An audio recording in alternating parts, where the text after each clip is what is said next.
Hello guys, कैसे हैं आप लोग? आई होप आप लोग सब अच्छे होंगे।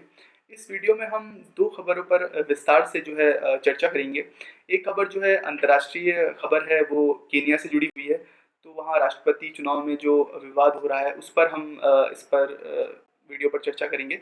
और दूसरी जो खबर है वो बिहार में, जैसे कि आप जानते हैं कि नीतीश कुमार ने फिर पलटी मार दी है, तो उस पर भी हम जो है बात करेंगे। तो शुरू करते हैं। तो सबसे पहले हम केनिया की जो खबर है उस पर विस्तार से चर्चा करते हैं। तो देखिए, केनिया जो है एक अफ्रीकन कंट्री है और रिसेंटली अभी 9 अगस्त 2022 को वहाँ आम चुनाव हुए। तो जैसे भारत में आम चुनाव होते हैं, वैसे केनिया में आम चुनाव नहीं होते, वहाँ डिफरेंस होता है। जैसे कि आप जानते हैं कि भारत में जो आम चुनाव होते हैं उसमें हमारे जो है सांसद चुने जाते हैं, और जो जिस पार्टी को मेजोरिटी मिलती है उसमें से ही जो है कोई देश का प्रधानमंत्री बनता है, और वो सांसद ही होता है। तो और हालांकि राज्यसभा से भी आप जानते हैं कि प्राइम मिनिस्टर बन सकता है, जैसे डॉक्टर मनमोहन सिंह थे। तो ये तो हम इंडिया की बात कर रहे हैं। तो केनिया की हम बात करें तो केनिया में जो चुनाव होते हैं, तो वहाँ आम चुनाव जब होते हैं तो प्रधानमंत्री का इलेक्शन भी उसमें होता है। वहाँ आपके जो जैसे नेशनल असेंबली वहाँ की होती है, जैसे हमारे यहाँ लोकसभा है, तो वहाँ नेशनल असेंबली होती है, तो उसका इलेक्शन भी होता है। वहाँ आपके सीनेट जो अपर हाउस होता है उसका इलेक्शन भी, जो काउंटी में गवर्नर्स होते हैं उसका इलेक्शन भी, और जो 47 काउंटीज असेंबली सीट्स हैं उसका इलेक्शन भी। तो इन सब के इलेक्शंस वहाँ जो हुए थे। और 9 अगस्त को इलेक्शन डेट थी और 15 अगस्त को 3 बजे तक रिजल्ट आने थे। तो हुआ यूँ कि 3 बजे तक रिजल्ट आए नहीं, फिर 5 बज गए, 5 बजे तक भी रिजल्ट नहीं आए। तो वहाँ का जो इलेक्शन कमीशन है उसके जो वाइस चेयरमैन हैं, उन्होंने एक प्रेस कॉन्फ्रेंस करी।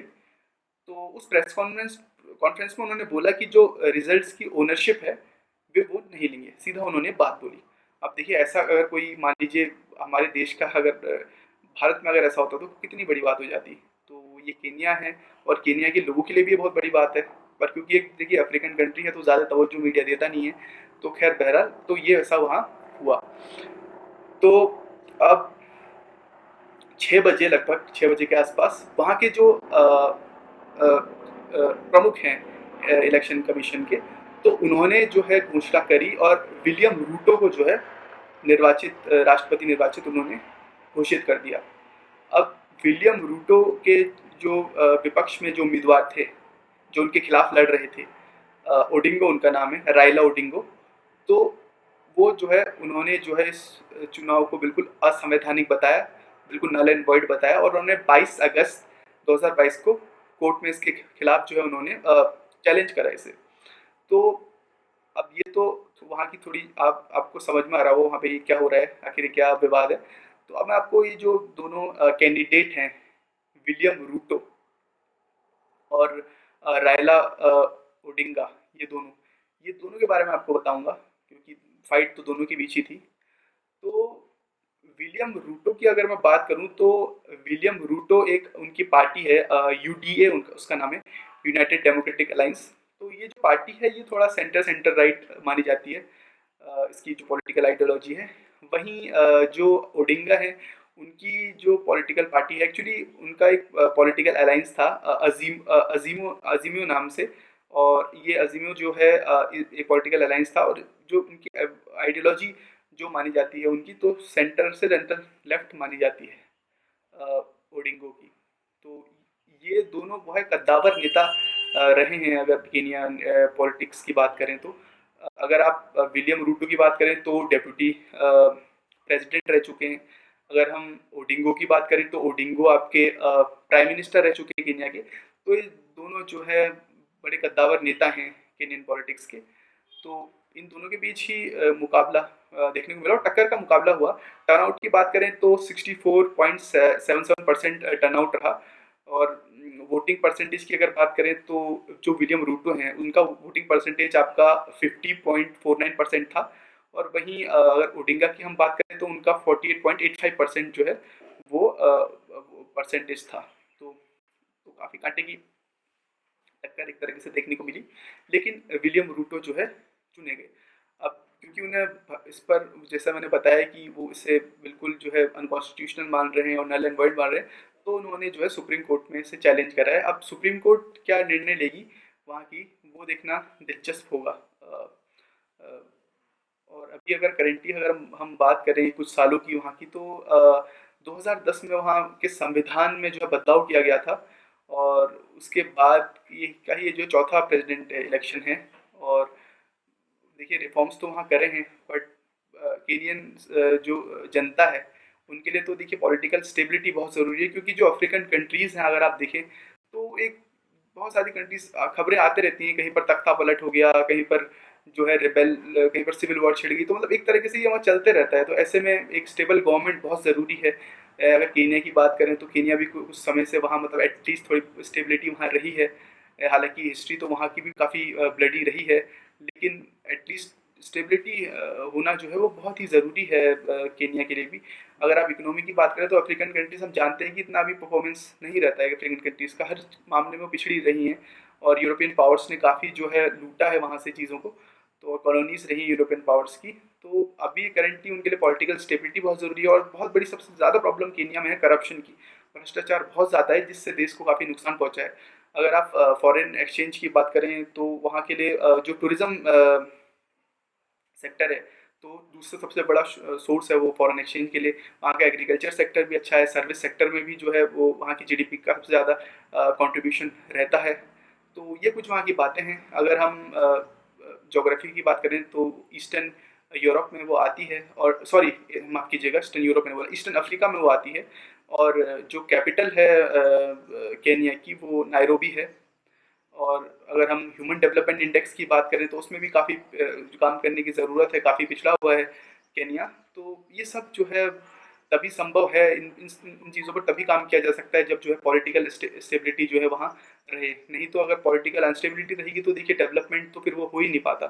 और ये पॉलिटिकल अनस्टेबिलिटी से ही अब जो है हम अपनी दूसरी खबर की ओर आते हैं, वो है बिहार। तो बिहार में फिर जो है नीतीश कुमार पलट गए हैं। तो बिहार के थोड़ा मैं आपको बैकग्राउंड बताता हूँ। 2020 में जो इलेक्शन हुए लेजिस्लेटिव असेंबली के, विधानसभा चुनाव के, तो वहाँ पे जो है नीतीश कुमार की पार्टी और बीजेपी और आपके आरजेडी, लालू यादव की राष्ट्रीय जनता दल, तो इन दोनों के बीच तीनों के बीच त्रिकोणीय मुकाबला बताया जा रहा था। तो लेकिन हुआ ये कि जो लार्जेस्ट पार्टी रही, सिंगल लार्जेस्ट पार्टी, वो आपकी आरजेडी रही। उसके बाद बीजेपी रही, और तीसरे नंबर पर जेडीयू रही। बहुमत किसी को भी नहीं मिल पाया। अगर आप अंतर देखेंगे तो आरजेडी को 75 सीट्स मिली, बीजेपी को जो है 74 सीट्स मिली, और जेडीयू तो 50 सीट्स भी नहीं ला पाया। तो ये एक बिहार इलेक्शन का एक मतलब एक कंक्लूजन रहा। लेकिन देखिए सबसे बड़ी बात जो रही वो यही थी कि जो नीतीश कुमार हैं उन्होंने बीजेपी के साथ अपना गठबंधन कर लिया, और सरकार बना के फिर दोबारा वो मुख्यमंत्री बन ही गए। अब तो 2022 तक उन्होंने अभी सरकार चलाई, और हाल ही में फिर वो पलट गए, और अब आरजेडी के साथ जो है उन्होंने सरकार बना ली, और फिर से मुख्यमंत्री नीतीश कुमार ही बने। तो ये एक आप लगा लीजिए कि इतनी जल्दी ही जो है फिर से उन्होंने अपना जो गठबंधन है, जो अलायंस है, वो चेंज कर दिया। और सबसे नुकसान देखिए इतना जो ये जब भी थोड़ा बहुत पॉलिटिकल अनस्टेबिलिटी थोड़ी बहुत भी होती है, या फिर ऐसे ये इधर से उधर चीज़ें रहती हैं, तो कहीं ना कहीं देखिए इसका नुकसान तो आम जनता को ही झेलना पड़ता है। क्योंकि अब देखिए बीजेपी और आरजेडी में तो आइडियोलॉजी वाली बात थी, तो वो वैसे भी वो जो है एक दूसरे को समर्थन नहीं दे सकते थे। तो इसका फ़ायदा तो नीतीश कुमार को ही, और नीतीश कुमार तो कभी यहाँ के और हर जगह के चले हर जगह के हो जाते हैं। तो यही रहा। और इससे लेकिन जो सबसे दुर्भाग्य की बात है वो आपका बिहार के लोगों के लिए है, क्योंकि देखिए बिहार अभी लेस डेवलप्ड स्टेट्स में आता है, अभी बहुत ज़्यादा डेवलपमेंट की वहाँ ज़रूरत है। तो ऐसे में अगर पॉलिटिकल अनस्टेबिलिटी और ऐसे ही चलता रहेगा, इधर से उधर जाना, तो इससे क्या ही भला होगा और कैसे विकास हो पाएगा, ये तो पता नहीं। तो कहीं ना कहीं ये दुर्भाग्य रहा है, और ये हिस्ट्री भी रही है। अगर आप बिहार की हिस्ट्री देखेंगे, पॉलिटिकल हिस्ट्री, तो कई बार वहाँ राष्ट्रपति शासन लगाए। 90s में काफ़ी बहुत बेकार हालात वहाँ थे, और देखिए एग्ज़ाम्स अच्छे से नहीं हो पाते हैं, पेपर लीक्स हो जाते हैं, कभी कुछ हो जाता है। तो बहुत सारी चीज़ें हैं। और देखिए पॉलिटिकल स्टेबिलिटी बहुत ज़रूरी होती है किसी भी देश की, किसी भी देश या राज्य के डेवलपमेंट के लिए पॉलिटिकल स्टेबिलिटी बहुत ही ज़रूरी है। और अफ्रीका जैसे अभी सबसे अच्छा उदाहरण मैं आपको अफ्रीका ही इससे अच्छा उदाहरण क्या दिया जा सकता है। तो क्योंकि वहाँ पॉलिटिकल जो है स्टेबिलिटी ही नहीं रहती है, और रिसोर्सेज बहुत हैं अफ्रीका के पास। अफ्रीकन कंट्रीज़ के पास। लेकिन क्योंकि पॉलिटिकल आपकी अनस्टेबिलिटी इतनी ज़्यादा वहाँ रहती है तो डेवलपमेंट हो ही नहीं पाता। तो देखिए डेवलपमेंट के लिए पॉलिटिकल एक स्थिर सरकार का होना बहुत ही ज़रूरी है। तो आई होप आपको ये वीडियो पसंद आया होगा। वीडियो पसंद आया तो अपने दोस्तों के साथ इस वीडियो को शेयर करें, लाइक करें और सब्सक्राइब करना ना भूलें। Thank you.